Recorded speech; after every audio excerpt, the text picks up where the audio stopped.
when we moved back to Wisconsin, it was really a choice. We could have gone anywhere we wanted to, but I always remember growing up in Stevens Point that Appleton was the place to go to for shopping, entertainment, like going out, like the whole thing. That road trip back and forth always made an impression in me. When my husband decided to... Welcome to Voices from the Valley, a podcast of the Community Foundation for the Fox Valley region.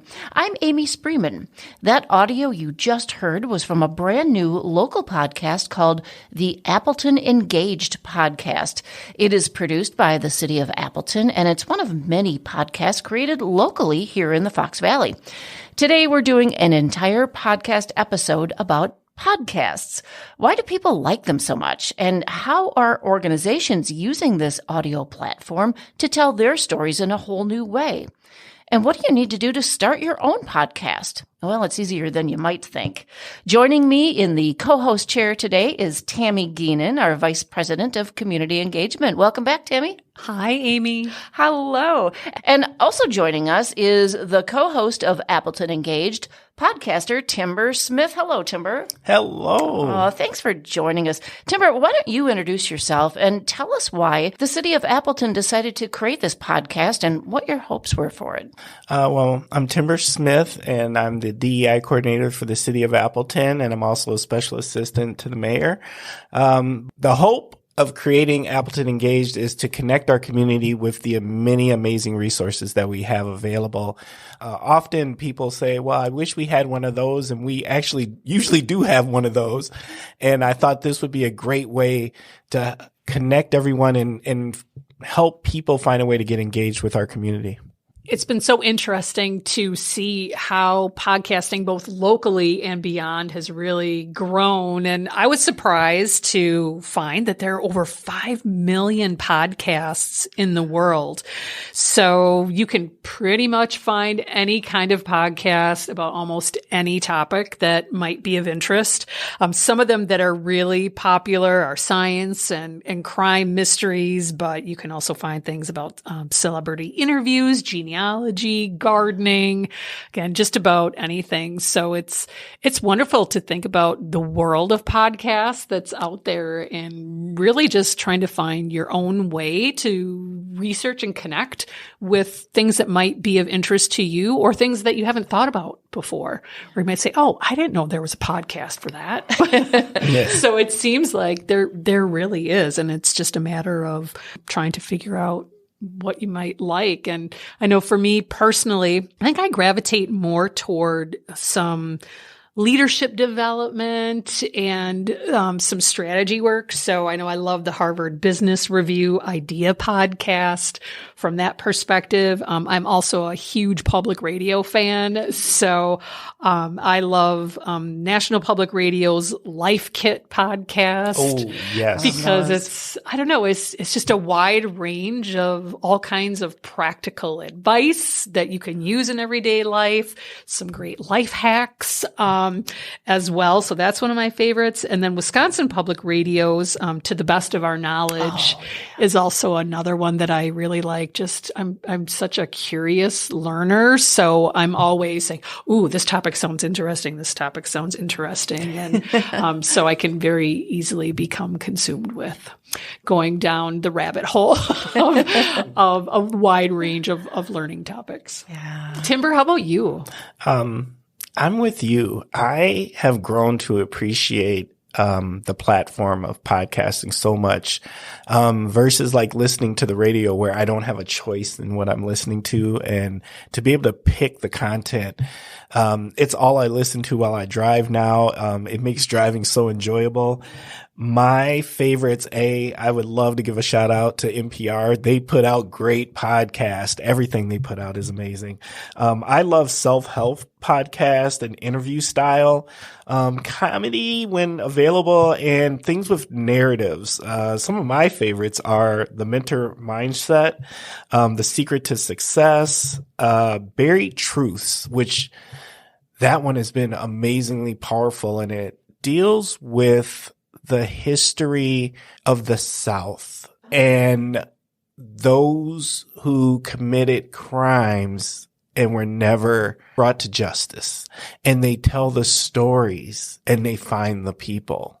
It's an amazing podcast. And last but not least, Roy Wood Jr.'s Job Fair, which is just hilarious. I've never heard of that one. We're gonna. You've just expanded our show notes. We're gonna have to include links to all of them. I'm a little bit different. I'm kind of a farm / homesteading nerd. So, I really like podcasts about what grows. So, especially up here in Wisconsin. So I really like foraging lately. What is that plant? Here's a leaf snap app that can tell me what the plant is, but can I eat this? Can I brew it in a tea? And what does it do for my body? So all sorts of things like that. I just love any kind of, animals. I have chickens at home. So if there's a chicken podcast, I'm all over that. Oh, wow. Yeah. So you can think of just about any topic and somebody's done a podcast about it. But Timber, you also have your own podcast. It's called The Kosh. That is short for Oshkosh. Tell us a little bit about that one. Well, our tagline is The Kosh is a podcast that spotlights people who've had an association with the Kosh or the surrounding Fox Cities area. What it really is it's almost the opposite of what Appleton Engaged is, and where Appleton Engaged is focused on organizations and then the people who they serve and associate it with. The Kosh is focused on the people and what do they do in the community? And I like to think of it as tearing down silos. We often don't know our neighbors, not well anyway. And what do they really do? And how do they engage our community? What do they do for our communities? There's so many people that do so many amazing things, and you may live next to them for 20 years and know nothing about them. So this is my way of sharing each other's stories with each other, learning about your neighbor. Yeah. Well, and I think what that kind of storytelling can do and just sharing individuals' experiences is to help us all remember how there is so much common among us as humans. And when you can get into that personal connection in some ways, I think that just helps to create more belonging and greater trust and connection. And so I really appreciate that about using podcasts as the tool or the vehicle to do that and bring some of those stories and pieces of, I think, common humanity more to the surface in the community. Yeah. And I think too that, when you hear the voices of people you don't normally associate with in your everyday life, you begin to expand your learning about, like you said, Tammy, about the common humanity that we all have. And that's something that you don't get by listening to radio or television or, sitting on your couch playing games. You just don't learn that sort of thing. We need to know each other. That's what brings us together in a world when we're so divided. Right. And, our guests have had such amazing topics such as imposter syndrome and volunteerism and leading locally and allyship. And these are your neighbors who are experts in this or their experiences from it. And you hear it firsthand. There have been so many amazing connections made through the podcast, from what I like to call them now alumni, the Kosh alumni, meeting even each other from listening to each other's episodes and then connecting to do something in the community. I think that's awesome. Mm-hmm. Well, I'm thinking a little bit to the vision for this Voices of the Valley podcast, which was starting to take shape during the COVID-19 pandemic. And as we were thinking about, okay, what could this podcast be? And we said, okay, let's focus on local voices, kind of like you were just talking about with the Kosh Timber. And, how can we lift up those voices that typically are not heard in the community and to share kind of what people experience every day that sometimes just either goes unnoticed or just isn't heard, and to begin to share those experiences as part of learning and creating a different narrative shift, I guess, in what maybe is believed to be true about whether it's a specific community issue or whatever that might be. And again, just to bridge that understanding of what everyone is going through at different times in the community. So it's been, I think, really inspiring to see how the evolution of even this podcast has come about, and just some of the feedback that we've started to receive from people in the community.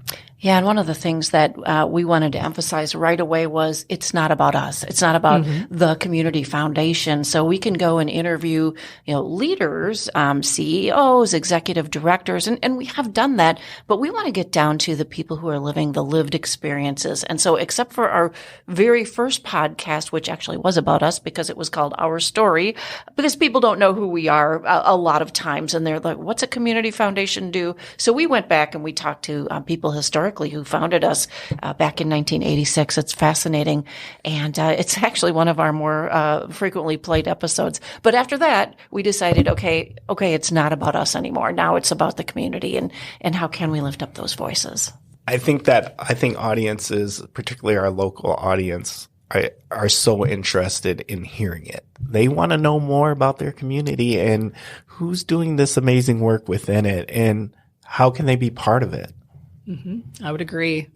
It's I think a really interesting moment in time, and maybe coming out of the pandemic and the shared experience that everyone had and was just sort of forced into in that moment. Everyone's experiences throughout the pandemic were different, but I think trying to understand coming out of the pandemic, what have we learned, listening differently, maybe within the community, lifting up different voices, can help the community really determine, okay, how do we want to continue moving forward in ways I often will talk about? How do we preserve the best things that came out of the pandemic, even though it was an extraordinarily difficult, challenging time in our community for so many? How do we take those bits of bright pieces and not lose that? And how does that carry forward in the community? And so I love the idea of continuing to just listen and lift up voices as we go. Yeah, we don't want to be so issue-oriented, even though we do cover the issues that impact our communities, like housing, rent disparities, and that kind of thing. People who've had health disparities, maternal, differences in the way people are treated based on their skin color, economic position in life. We don't want to just say, here's the problem, here's the problem, here's the problem. We want to say, here's what people are doing together to move these issues forward, because all communities have issues, right? But what is our community in particular doing to be the solution? So I love those bright thoughts at the end. Yes. And I also think it's super important to actually connect them with a voice or with a face, so it becomes relatable. It becomes humanized.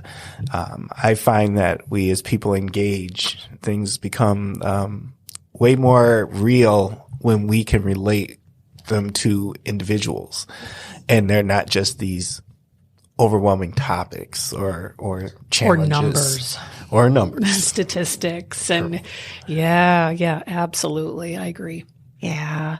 Well, Timber, speaking of podcasting, you and I are both members of a group many of our listeners might not have heard of, but after today they will. It's called the Appleton Podcast Co-op. It's a local group of podcasters who are featured on this group's website, which we will share, of course, in our show notes today. And I've put together a sampling of some of those podcasts and their hosts who recently came to the Community Foundation here. We hosted them, gave them some donuts and coffee, and just let them talk about their podcast. Let's take a listen.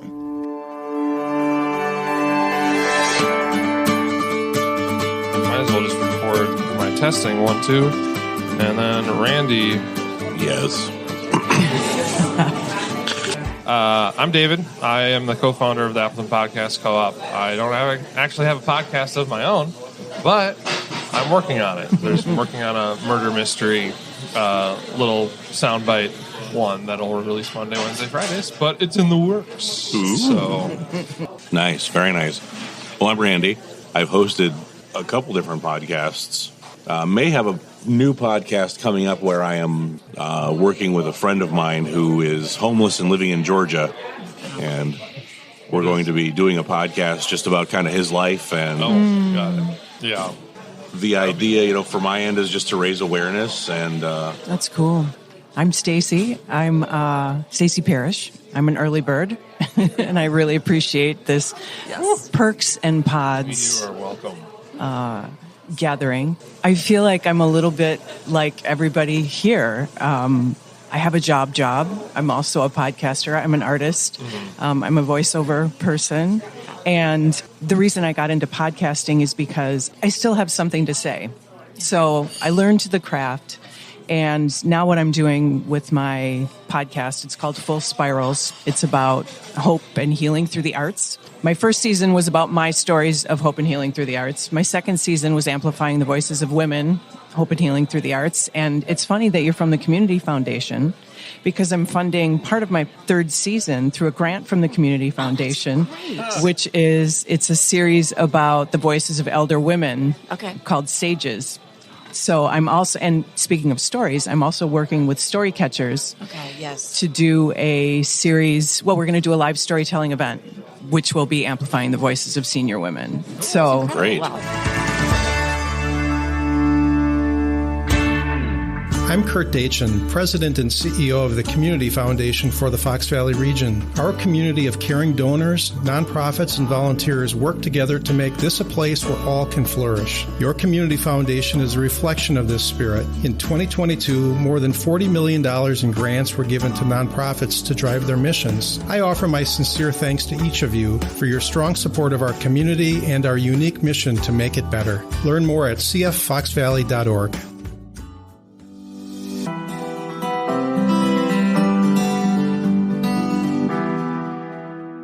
We are back with Tammy Geenan and Timber Smith on our podcast episodes all about podcasts. Here are some interesting stats according to a site called EarthWeb, a site that tracks these things. Now, the average person spends 7+ hours per week listening to podcasts. What do you two think of that? Is that about right? I'm not surprised. I guess to see 7 hours actually mentioned as a statistic was surprising when you think about it, but also, to your point, Timber, not surprised. Right. And just seeing how podcasting is being embraced, and, again, even just how many people are listening to podcasts when they're driving, and just how that's evolved. Or, for me, when I need a boost when I'm cleaning the house, I'm like, sometimes I'll listen to music, but sometimes I'm like, let's catch up on a podcast episode. So could even just be as I'm doing things at home. So yeah, surprising, but not surprising. Yeah. Yeah, here's another stat. Podcast listeners will account for 20% of all internet users, which translates into 242 million listeners across the world. So it's not just here in the States, it's everywhere. And did you know that men tend to listen to podcasts more than women do? That's an interesting thought. That surprises me. Mm-hmm. Me too. Mm-hmm. Yeah. Mm-hmm.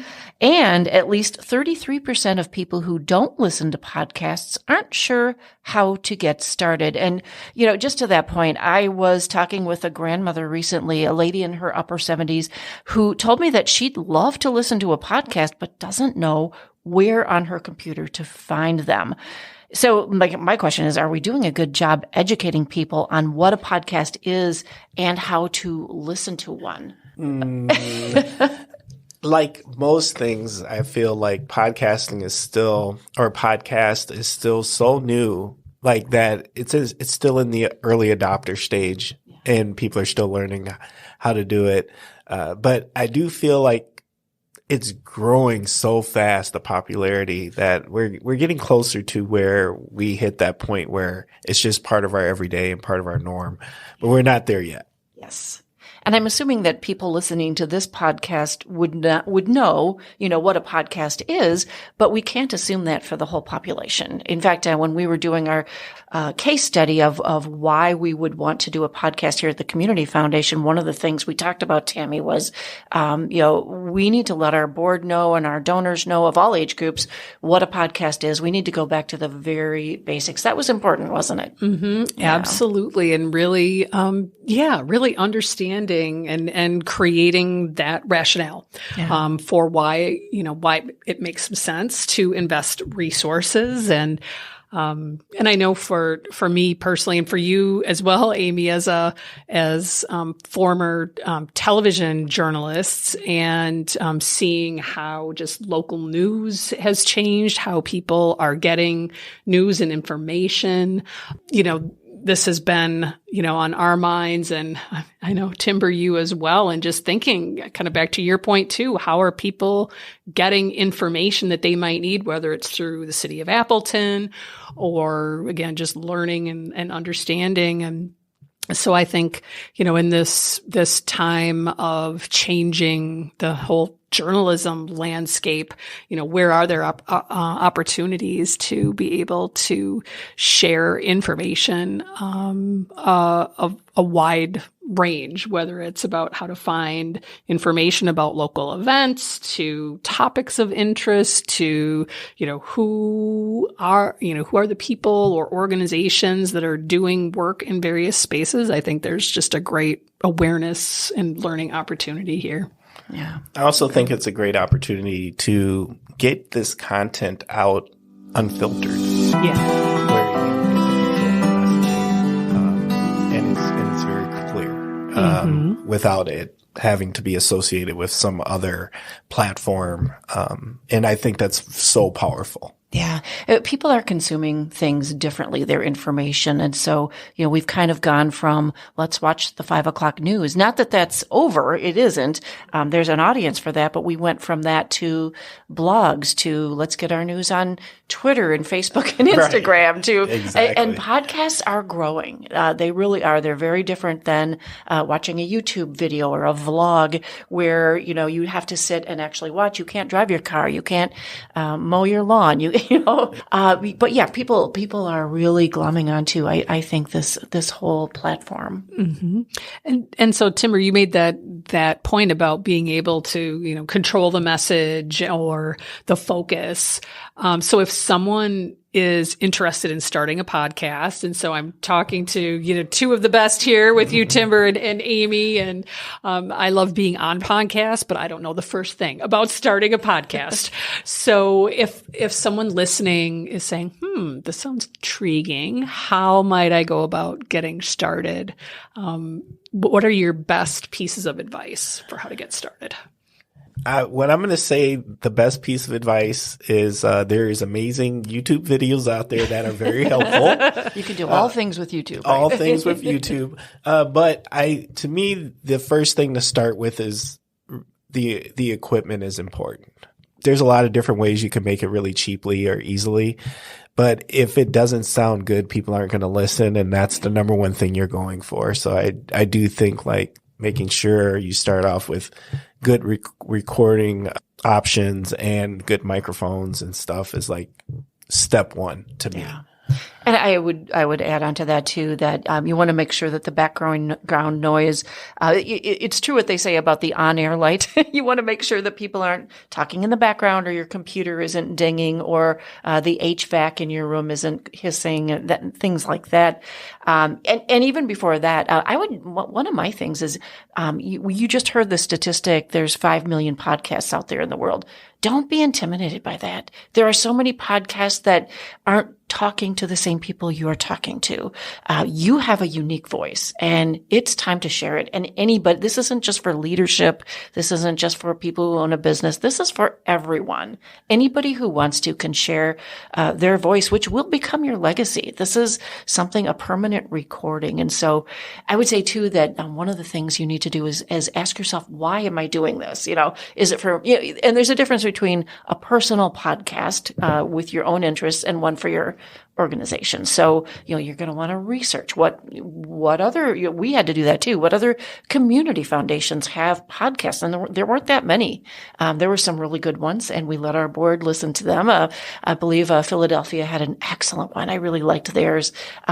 Different styles. So yeah. And then who is your audience? So all these things that we need to consider before we even start turning on the record button, right? Yes. Yeah. And the other nice thing too, kind of talking about this evolution of the popularity of podcasts, is even locally, if someone might be intrigued by starting one, but they don't want to invest the time or the money into that equipment from the get-go. There are some places locally where you can find access to some equipment. You can test things out. One of them is through the Heart of the Valley Chamber of Commerce. They will let podcasters use their studio equipment.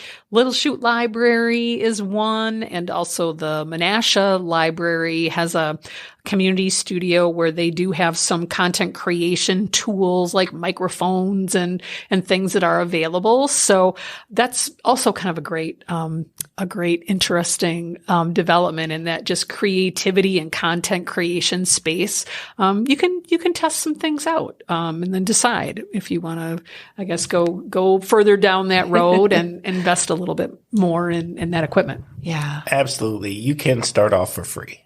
Yes, you can start off for free. There's hosting services that will let you publish for free. So it does not take a huge investment to find out if there's an interest or if you really enjoy podcasting. Start from the free aspect and find out if it's truly an interest. And then if it is, then you can expand and look into some of the other options. That'll make your production a little easier and sound a little better. You mentioned hosting. Let's talk about what that is a little bit, because people who've never done this before don't know. You don't have to have a website, but you do need to have someone or some organization to host your podcast. What are your thoughts on hosting? Well, a hosting service is the place where you upload your audio and then they share it out to the different platforms where people can listen, like Google Podcasts or Apple Podcast or Spotify Podcast. So you need to have a hosting service where you can upload your content and it's able to get distributed. Yeah. And like you said, there are free ones out there. We use one that is paid, but it's very economical for us. We use Podbean, and it does most of the work for you. You just upload your podcast and they show you how to do it. It'll automatically create a YouTube version of it with just a little graphic, where people, if they want to have it playing in their car, they can listen via YouTube. It's really interesting. Who do you use, Timber? We use podcasting for Spotify, and it's free. And that's why we're using it. Excellent. But it seems to do everything that we needed to do at this time. And it does keep some very basic analytics so we can kind of track our listeners. And that's important, isn't it? The analytics to find out who's listening, where are they listening from, what time of day they listen, so that you can help them get more content. Yes, or to cater your content around who may be listening.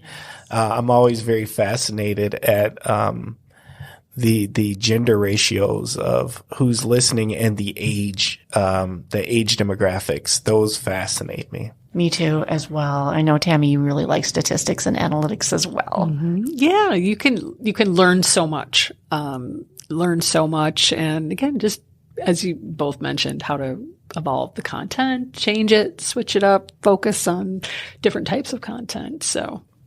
Well, this one in particular is episode number 43 as we record this. And I've noticed the where.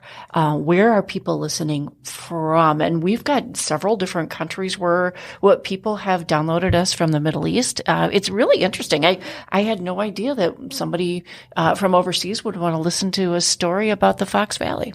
So it's just so, I think people are searching. And I think that's wonderful. Who have also found listens overseas is sometimes it's our service members, and it's their way to connect to home. Yes. Great point. Yes, I've received emails like that. Oh, that's wonderful. Well, as we head into our final break, here are some more sounds from even more local podcasts. We'll be back in just a moment. You're listening to Milwaukee Mafia, your podcast dose of Wisconsin Mafia and true crime history. No such thing as art. Hello, this is Ross Huff, and welcome to No Such Thing as Art. I'm here with that other entity, Tommy, and we're here actually giving you a live podcast on location at the Body Shop. It's way cooler than my basement. Yeah, definitely. All right, Mile of Music. Mile of Music. Mile 10.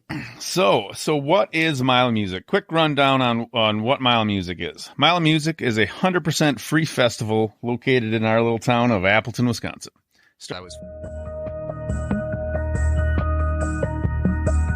You're listening to Fox Cities Murder and Mayhem, your bi-weekly dose of true crime history in a small rural community of Wisconsin.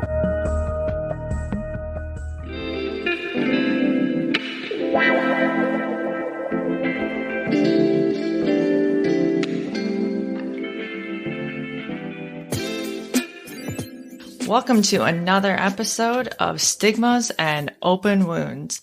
This episode is about social anxiety. So, a little bit to explain what social anxiety is, the ins and outs. I follow this really great group on Instagram. It's called A Safe Place in Your Head. And here's something that's...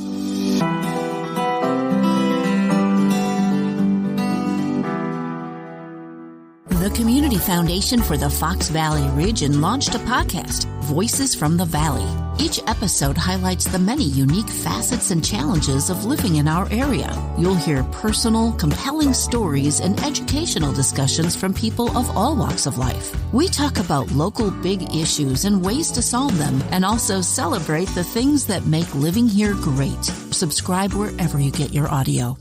At the Community Foundation, we can keep your gift and your fund anonymous so you can continue to support causes that matter to you and keep our community flourishing well into the future. The Greater Fox Cities Habitat for Humanity Rock the Block recently received a $300,000 anonymous grant from a fund within our Chilton affiliate, making a huge difference for the community and local homeowners. You too can join this effort of quiet generosity that helps our community thrive by setting up a fund that doesn't reveal your identity and allows us to assist you with your charitable wishes. Contact the Community Foundation at cffoxvalley.org.